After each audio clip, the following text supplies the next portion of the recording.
It's Easter today, and the Christian world in general commemorates, the death of Christ and resurrection of Christ. I would like to reflect on the last moments of Christ before his crucifixion, when he was brought before Pilate. And I would like you to open your Bibles in the Gospel of John, chapter 18. I will not read everything, but what I'm going to say now is based on 18, verses 28 up to chapter 19, 16. In the last moments that Christ brought before Pilate, as we read the passage and the story, there is a final conversation, a final dialogue between Pilate and the leadership of the Jews who brought Jesus to be crucified. And as we read the whole story here that goes from John 18, 28 until the end of chapter 19, or almost the end of chapter 19, there is that intense dialogue between Pilate and the Jews, because the Jews, or the leadership of the Jews, they brought Jesus to be crucified with accusations, etc., etc. But Pilate noticed very soon that Jesus was innocent, that there was nothing that would justify to delivering Jesus to be crucified. So there was a dialogue between Pilate and the Jews. The text says that the Jewish leadership, the Jews who were there accusing Jesus, they did not enter the praetorium because they didn't want to get contaminated, because it was Passover. Otherwise, they wouldn't be able to take part in the rituals of the Passover. So what happens as we read the text is there Pilate going out and in. So he would be with Jesus inside the praetorium. He would ask some questions to Jesus. Then he would go out, speak with the Jewish leadership, with the Jews, to the crowd that was outside. He would come inside, then out. So you have these in and outs of Pilate throughout the story. And as, of course, the dialogue proceeded, Pilate perceived that Jesus was innocent.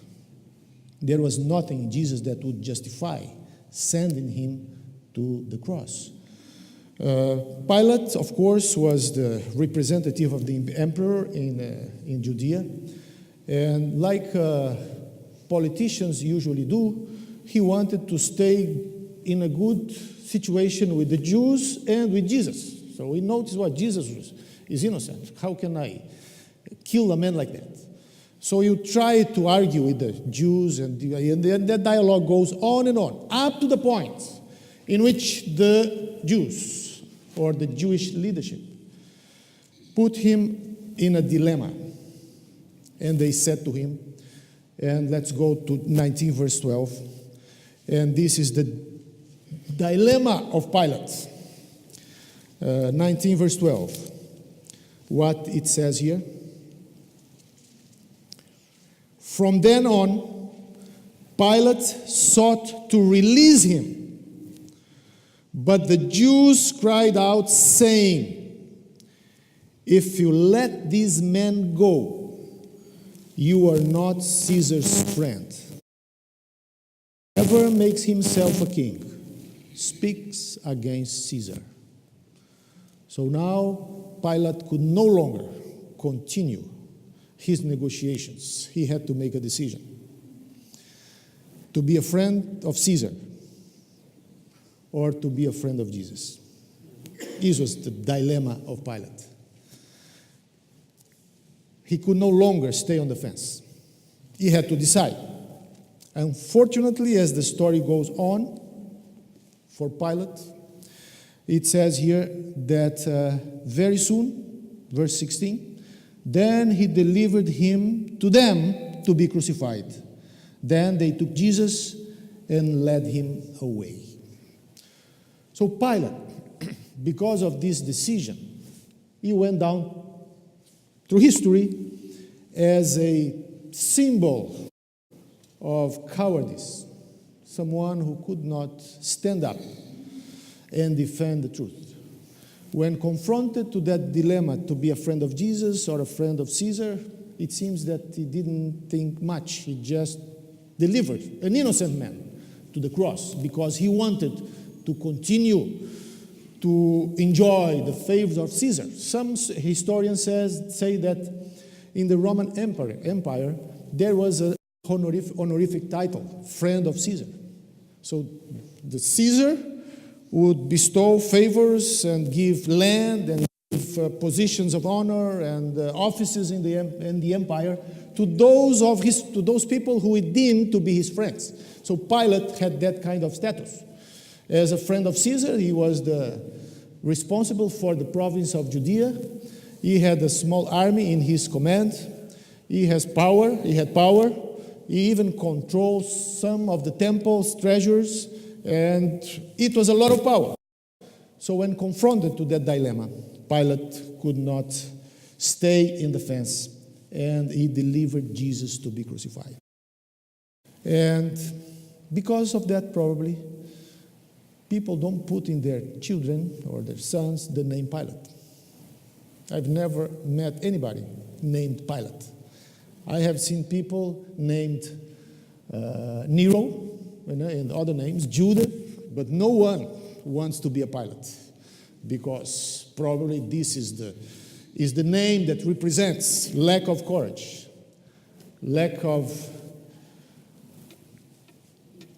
to defend justice, to be on the side of the right. And we may, of course, vilify Pilate. We may say, well, this was the most coward man that ever existed. I would never name my son Pilate. Actually, once I think I remember, I think I met a dog named Pilate once. But no one would name a human being Pilate. That may be, but I don't know. But the truth of the matter is, that was not just Pilate's dilemma. This is our own dilemma, because every day we have to make this decision: to be a friend of Jesus or to be a friend of Caesar. So every time we have to decide. When we are doing business, when we are involved in all kinds of relationships, when we are at school, when we are at church, we're always making these decisions. We are always confronted with this dilemma: to be a friend of Caesar or to be a friend of Jesus. But there were people around Jesus who really thought they were friends of Jesus. Pilate took his decision. It was clear. He was a friend of Jesus. He wanted to continue, a friend of Caesar, and would continue to be a friend of Caesar. He just delivered Jesus out to be crucified. But throughout his ministry, Jesus was surrounded by people who considered themselves to be his friends. As we study the story of Jesus in the Gospels, we soon see that crowds would follow him. Multitudes were always around him, and this should not be surprising. After all, someone who can multiply bread, who can cure diseases, who can give blind the sight to the blind, and do the things that Jesus did. Of course, anybody in that position would have friends, and lots of people were surrounding Jesus and following Jesus. But the Gospels also say that as the opposition to Jesus increased, the number of his followers diminished, because lots of people were following Jesus because they probably wanted some positions, some offices, some advantageous situations in the kingdom that they thought Jesus would found very soon, a human kingdom that they expected, a material kingdom. But as they perceived that was not the path that Jesus was going, they started to abandon him. And lots of people, they want to follow Jesus because they want some advantage and take some profit from following him. And this becomes very clear when we read the Gospels. And sometimes we have a wrong idea of what implies to be a follower of Jesus, to be a friend of Jesus. Of course, Jesus promises a lot of things for those who follow him. There is a crown, there is a heavenly city, there is victory in the end, but before we get there, there is the cross. There is the valley of shadow of death. There is all the trials that we have to face if we really follow him up to the cross. So these misconceptions of what it means to be a friend of Jesus needs correction. Today there is the so-called gospel of prosperity, where people try to teach a gospel without the cross. A friendship with Jesus that does not imply all the suffering of Jesus. So, and Jesus made it very clear, those who are his friends, those who follow him, are those who take the cross and follow him up to the end. But as Pilate was delivering Jesus to be crucified, decided to continue to be a friend of Caesar, there were some people who really were truly and true friends of Jesus. We know that many of those friends had abandoned him. Peter had denied that he knew him. Judah had betrayed him. But there were very few who really were truly his friends, were true friends. Where were they?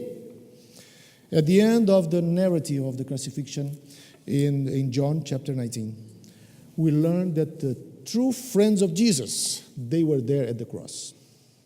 Those really went up to him, up to the end. And that's very interesting as we read the story, and this always catches my attention when I go to the story, that when we come to the end of the story of Jesus, of his crucifixion, we find that only 4 people were there with him at the cross. 1 man and 4 women. I don't know why this disproportion, but it seems that in some circumstances women have more courage than men, because all the men had left. Only John, the beloved disciple, was there, and 4 women. So those were true friends of Jesus. They were ready to follow him up to the end. So in that picture, we see the profile of the true friends of Jesus. The true friends are those who follow him up to the cross. Because sometimes we want to be friends of Jesus just because we need or want advantages in his kingdom. Some people want to follow Jesus just because they have some thirst for positions. During the time I was a church pastor, in one of my churches, before the nominating committee to appoint the new officers for the coming year, someone come to me and trying to advise me as a young pastor there, Pastor, please, brother such and such must be appointed as elder.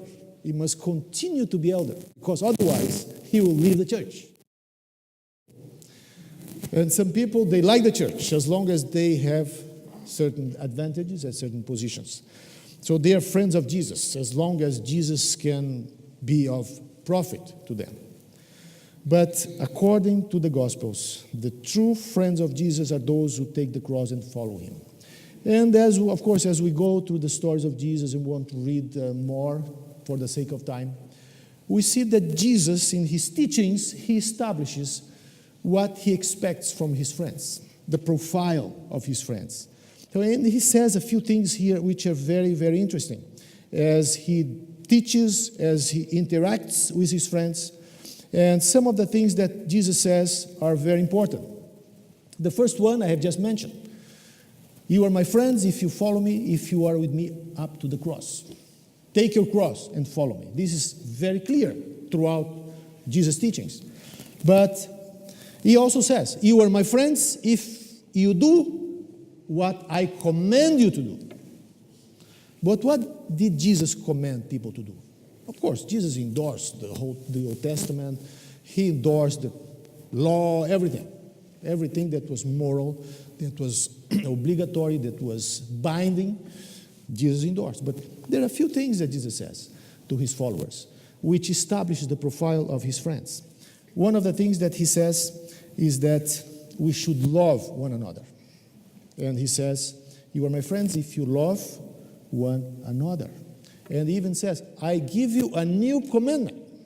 You should love one another. So this is probably the most difficult of all commandments. There's no commandment more difficult than this. Because usually we tend to see the other as our rival, as our competitor. And we see sometimes Christian life, the church life as a competition. Who gets farther? Who gets elected to the best positions? You know? This is a very difficult situation. And it begins since an early age.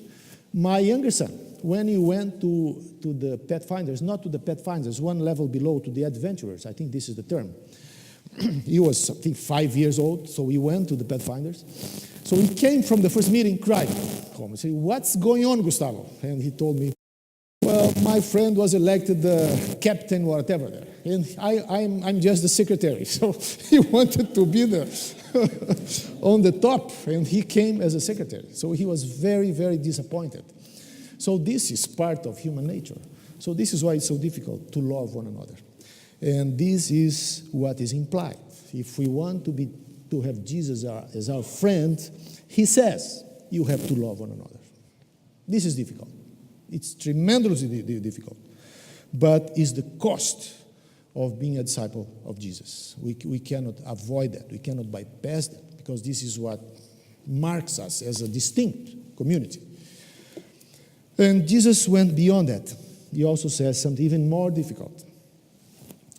His two friends are those who are capable of forgiving. You know, forgiveness is a very difficult thing also, because it's of the human nature to make things even, you know, to avenge. So if someone offends me, I will go there and I will pay on the same coin. But Jesus says you have to forgive. And this is one of the most difficult things, because when he was even asked by one of the disciples, Peter, how many times should I forgive? 7 times? It would be acceptable in those times? No, Jesus said 70 times 7. What he was saying was not limiting to 490 times, to 490. There's no limit for forgiveness. So as long as your friend offends you, do something wrong, you have the obligation of forgiving. And it's so important that when Jesus taught his disciples to pray, part of the prayer was to ask forgiveness, or to forgive. Forgive those, our debtors, forgive us as we forgive our debtors. This is one of the most difficult prayers to make. And in the early Christian history, there are records that in some communities of Christians, they just took out this petition from the Lord's Prayer, because for them this was almost impossible. So to be a friend of Jesus means to love one another. To be a friend of Jesus means to forgive. But ultimately, Jesus lived his life as the true friend. Human friendships cannot stand sometimes the ravages of time and all the challenges that sometimes goes on in life. If you are in a good position, if you are in a good standing in your community, so you may be surrounded by friends. Especially if you have money, you have lots of friends. But you really know your friends when things go wrong in your life. When everyone is looking at you and you did something wrong, or something that brought shame to the community and no one wants you around, so then you see who is your real friend. But only Jesus is a true friend in that sense, because Jesus never abandoned us. When everybody else may ignore us or abandon us, Jesus is there, because Jesus is the friend who loves us until the end. And this is one of the most important expressions that we get from the Gospel of John. Jesus is the friend who loves his friends up to the end. He's the friend out to the end. So Jesus is the friend who gives his life to his friends. John 15:13. No one has love greater than this, to give his life for his friends. So this is the model of friendship that Jesus presents to us.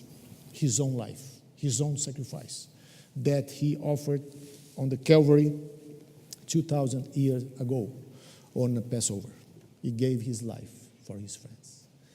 And at the same time, he puts before us this dilemma. Because when we meet Jesus, we have to decide either to be a friend of Jesus or a friend of Caesar. Either to continue to enjoy the pleasures and favors and benefits of the world, or to be a friend of Jesus and living according to his standards, to his pattern of friendship. So the dilemma of Pilate 2,000 years ago is the dilemma of every human being that have lived throughout the centuries and reaches today, to be a friend of Jesus or a friend of Caesar. Not long ago, some time ago, I read a story, an illustration, a very interesting story. It seems to be based on a real fact that was published on Adventist Review in Portuguese. It was the story of a couple. They were very laborious. They were working together. They have plans and dreams for the future, and they managed to make their business to grow.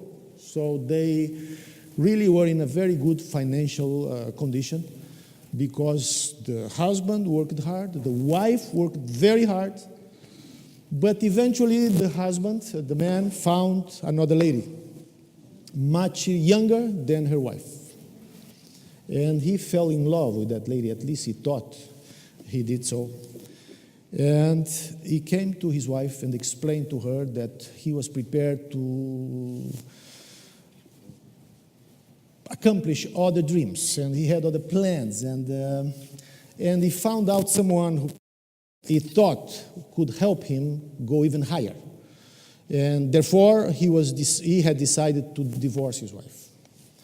So the wife, who loved him so much, had no option but to agree with his decision. So they went to court to file the papers and solve everything.